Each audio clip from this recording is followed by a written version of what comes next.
Jai Hind and welcome to the channel. My name is Avinash Singh. I am an alumnus of National Defence Academy 141st course. I have been to SSB 6 times and I got recommended in my 5th and 6th attempt for NDA 141 and TES 40th course respectively. Through this channel, my aim is to guide the aspirants about SSB, about the process, and I also want to help them to improve their personality so that they are able to achieve their dream. साथ ही साथ इस channel पे मैं अपने academy की कुछ fond memories भी share करूँगा आपके साथ. And as my course mates are in service right now, so I am very well aware of the army life. I will try to guide you about what actually happens once you get commissioned. So if you are a defense aspirant, don't forget to subscribe and let's start the video. आज की video start करने से पहले मैं आपसे एक question पूछना चाहूँगा और अगर आपका आंसर येस है तो ही आप इस वीडियो को देखिएगा, अदरवाइज ये वीडियो का कोई सेंस नहीं बनेगा. ठीक है, I don't want you to watch this video अगर आपका आंसर येस नहीं है मेरे क्वेश्चन से. ठीक है, तो मैं पहले आपसे ये जानना चाहता हूँ कि are you ready to sacrifice your next 3 months and do you really want to clear the NDA exam? Do you really want to join National Defence Academy? Do you really want to join Indian Army, Indian Navy और the Indian Air Force? अगर आपका answer yes है तो ये video आपके लिए. अगर आपका आंसर नो है तो आप इस वीडियो को ना देखें तो ज़्यादा अच्छा होगा.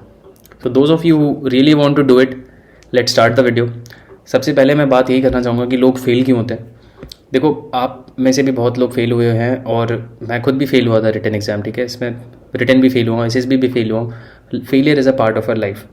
लेकिन ज़रूरी ये है समझना कि क्या उसी साइकिल में रहना हमेशा थ्रू आउट लाइफ, क्या वो जस्टिफाइबल है? क्या हम उसको जस्टिफाई कर सकते हैं?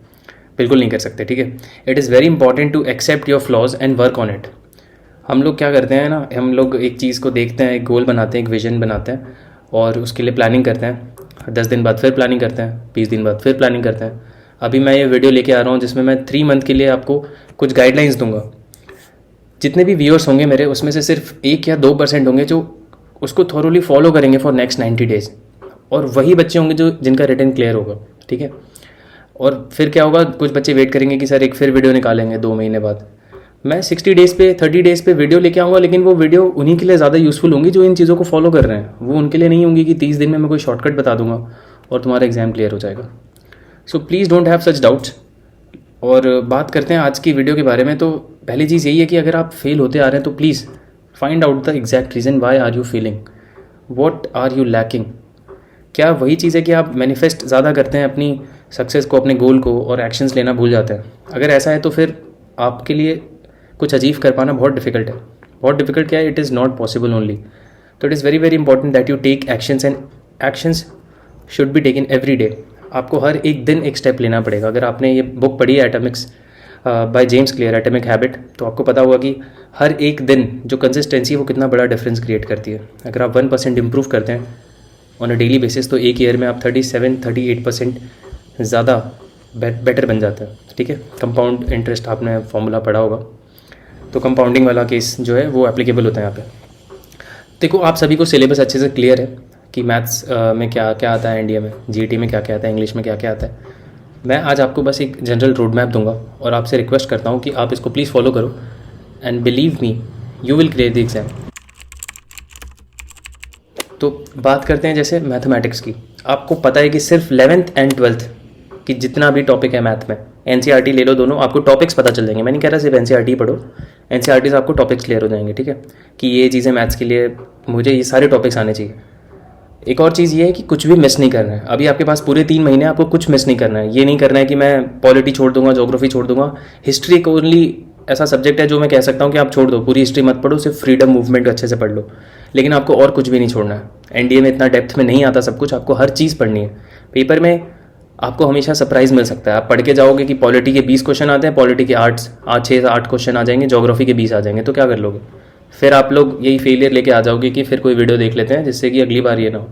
तो please don't do this, please don't repeat the same mistake again and again. इस बार आप कुछ भी टॉपिक छोड़ के नहीं जाओगे. आपको पता है मैथ्स पूरी पढ़नी है तो मैथ्स पूरी पढ़नी है. ठीक है, मैथ्स में जिन भी बच्चों ने 11th तो सब पास कर चुके होंगे भाई, 11th की सारे टॉपिक्स तुम्हें अच्छे से होने चाहिए और मैं सजेस्ट करूँगा, अभी तुम्हें बताऊँगा कि कैसे कैसे पढ़ना है. 11th के पूरी मैथ्स कंप्लीट, उसमें आपका वेक्टर, ज्योमेट्री, ये सारी चीज़ें हो जाती हैं. ये सब आपको आनी चाहिए. सेट थ्योरी भी हो जाता है. ये सारे टॉपिक्स आपके कवर हो जाने चाहिए. बात करते हैं इंग्लिश की. इंग्लिश के लिए रीडिंग आपको 15 से 20 मिनट डेली देने ही देने हैं. कोई एक्सक्यूज़ नहीं है। रीडिंग करोगे तो अब उससे ना क्या होगा, ग्रामर के रूल्स पे ग्रिप बनेगी, उससे थोड़े नए नए वर्ड्स पता चलेंगे, एंटोनिम सिनोनिम में हेल्प मिलेगी, रीडिंग कॉम्प्रिहेंशन अच्छा होगा, वहाँ पे भी हेल्प मिलेगी। ये सारी चीज़ें आपको हेल्प करने वाली हैं, ठीक है। जीईटी में मैंने जैसा कि बता दिया, ज़्यादा फोकस रखना होगा साइंस पे। साइंस के लिए सिर्फ 9th और 10th की एनसीईआरटी पूरी complete line to line read कर लेना और उसके नोट्स बनाना शुरू कर देना। 90 डेज है, कुछ छोड़ना नहीं है। साइंस के लिए ये हो गया। उसके बाद हिस्ट्री पॉलिटी अगेन कुछ भी छोड़ना नहीं है। सिर्फ आप हिस्ट्री में मॉडर्न हिस्ट्री और मिडिवल हिस्ट्री छोड़ सकते हो। पॉलिटी पढ़ना है, ज्योग्राफी भी पढ़ना है। करंट अफेयर्स के पीछे ज़्यादा मत भागो, कुछ भी आ जाता है। इतना वास्ट है, इतना ज़्यादा वास्ट सिलेबस है, कुछ भी पढ़ो और क्या पता कुछ भी आ जाए। भाई किसको याद रहेगा यार इतना सब कुछ, तो उसके पीछे ज़्यादा मत भागो। कुछ रिलेवेंट होगा तो मैं उस पर बाद में वीडियो बना दूंगा। अब बात करने की आपको रिसोर्सेज कैसे यूज़ करने और पढ़ना कैसे। तो एक चीज़ तो होगी आपकी कॉन्सेप्ट क्लैरिटी के लिए, जो भी आप ट्यूटर को फॉलो कर रहे हो, चाहे वो स्कूल का ट्यूटर हो चाहे यूट्यूब पे कोई ट्यूटर हो, आप एक ही ट्यूटर रखोगे, एक ही मेंटर को फॉलो करोगे। ये नहीं कि आज इसकी वीडियो देख ली, कल मैंने इनकी वीडियो देख ली, या तो मैं वही मैंने आपको सजेस्ट भी कर रखा है कोचिंग्स कुछ।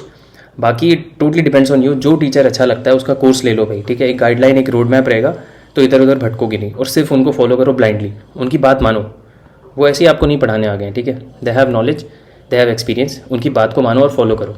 जितना वो कह रहा हूँ करते रहो, बस ये चीज़ होगी। अगर बात करते हैं सोर्सेज की, तो किसी भी एग्ज़ाम की प्रिपरेशन के लिए जो सबसे अच्छा सोर्स होता है वो हमेशा से बुक्स होती है।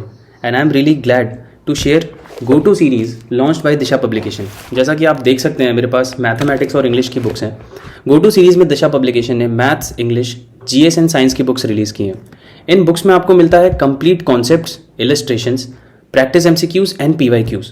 अच्छी बात यह कि पीवाईक्यूज़ आपको 2015 से लेके 2023 तक के सारे पीवाईक्यूज़ मिलते हैं। And also at the end of every chapter, हर एक टॉपिक वाइज चैप्टर जब आप फिनिश करते हो तो आपके उसको पीवाईक्यूज़ दिए हुए हैं, साथ ही साथ हिंट्स एंड एक्सप्लेनेशन भी दिया हुआ है सारे क्वेश्चंस का।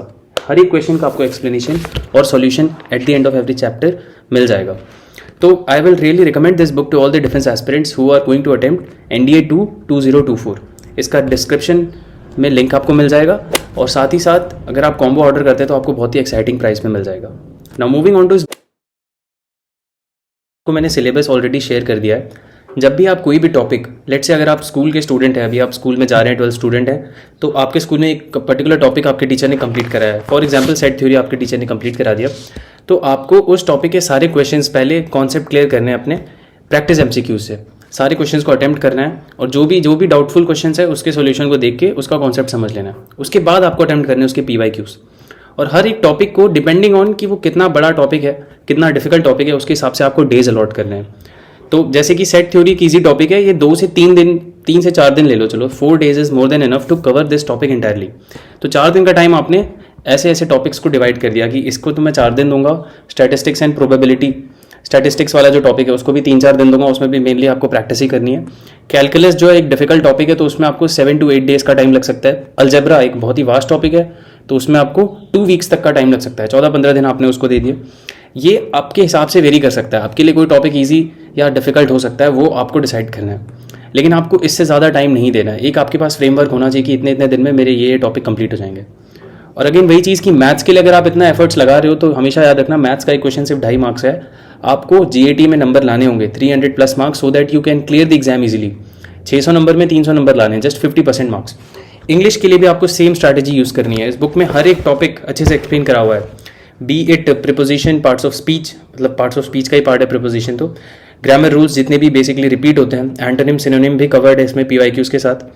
तो वो चीज़ें आपको कंटिन्यूस रखनी है रीडिंग में। And you have to give 20 minutes every day, 20 minute 100 दिन, ठीक है। 20 मिनट अगर आप 100 दिन 90 दिन देते हो, आई कैन गारंटी हो कि आपके इंग्लिश में अच्छे खासे मार्क्स आ जाएंगे। कोई चिंता करने की ज़रूरत ही नहीं है। आप उस 200 नंबर के पेपर में इंग्लिश के 150 तक मार्क्स लेके आ पाओगे। Moving on to the conclusion, मैं आपको सारे की पॉइंट्स जो एक बार रिमाइंड करा देता हूँ। सबसे पहली चीज़ जो है वो है कंप्लीट स्टडी। अगर आप 12th के स्टूडेंट हैं तो आपने 11th का जितना भी पोर्शन है मैथमेटिक्स का वो पूरा कंप्लीटली पढ़ना है। जीएस के लिए आप कुछ भी छोड़ के नहीं जा सकते, आपको डेली 1-2 घंटे एक्स्ट्रा मेहनत करनी पड़ेगी। इसीलिए मैंने स्टार्टिंग में पूछा था कि do you really want to do it. आपको सेक्रीफाइस करना पड़ेगा अपना टाइम, जो भी एंटरटेनमेंट की चीज़ें वो कम करनी पड़ेंगी, थोड़ा सा एक्स्ट्रा एफर्ट्स मारना पड़ेगा। हॉलीडेज़ को जब भी आपके पास ज़्यादा टाइम होता है आपको थोड़ा और पुश करना पड़ेगा खुद को। पॉइंट नंबर 2 इज़ जो भी सोर्सेज हैं आपको अपने सोर्सेज को डिफाइन करना है। एक सोर्स रखना है, एक ट्यूटर रखना है और दुनिया भर के चैनल नहीं देखना है, ठीक है। आपको मेरा कंटेंट अच्छा लगता है, आपको रोड मैप चाहिए, आप मेरा चैनल देख सकते हो, टिप्स चाहिए आप मेरा चैनल देख सकते हो, आपको जो भी अच्छा लगता है आप उसका कंटेंट देखो, बट उसको स्विच नहीं करते रहना कि आज किसी का देख लिया, कल किसी का देख लिया, फिर एक नई स्ट्रैटेजी बना ली। पॉइंट नंबर 3 इज़, एक बार आपके पास स्ट्रैटेजी रेडी है तो उसको रिवाइंड नहीं, उसको बार बार ना अपडेट नहीं करते रहना हर वीक में, उसको फॉलो करना है for next 3 months, then only you will see the results. And I promise you, अगर आपने ये ब्लाइंडली फॉलो किया, इसको रिलीजियसली फॉलो किया, and I can guarantee you कि अगर आपने ये चीज़ अच्छे से फॉलो की फॉर नेक्स्ट 3 मंथ्स, तो आप खुद मुझे आके थैंक यू बोलोगे कि हाँ सर आप सही कह रहे थे, and I have cleared the exam.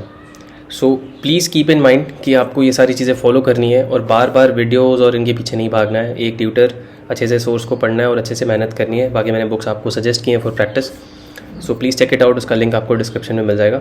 अच्छे से प्रिपरेशन करनी है। बाकी टाइम टू टाइम मैं आपको बताते रहूँगा किस टाइम पे मॉक्स देने हैं, किस टाइम पे PYQs के लिए क्या करना है, वो सारी चीज़ें मैं आपके लिए लाता रहूँगा time to time. So don't worry about that. I hope you learn something from this video. Thank you and जय हिंद।